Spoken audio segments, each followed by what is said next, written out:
Back in 2010, I first learned Threadles with my Sheltie Jenna. Since then, how we train, cue, and execute handling for Threadles has changed drastically. Our old school Threadle required the handler to fully rotate between the two jumps, often switching sides and taking a full step forward before rotating back towards the second jump. While this system for handling Threadles was effective, the dogs relied heavily on handler position and handler motion. Depending on the approach, this method for Threadle execution slowed the dogs down.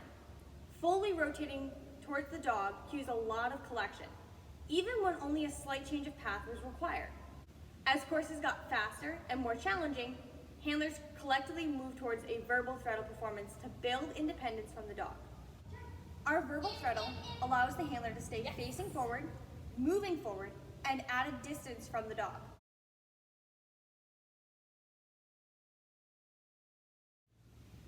A verbal Threadle cue draws the dog to the back side of the jump when the dog is between the handler and the obstacle. For our classic two-jump Threadle combination, the verbal Threadle cues the dog for which side of the second jump to take. This means our dogs are often left unaided for the first jump in this combo. This is where our handler rotation in the old school Threadle served a very specific purpose. It cued a turn on the first jump to set the dog up to threadle the second jump.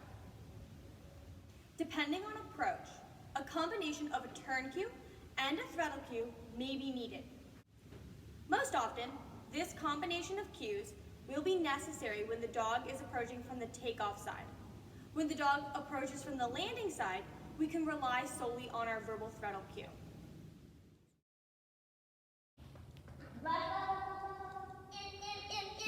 Yes!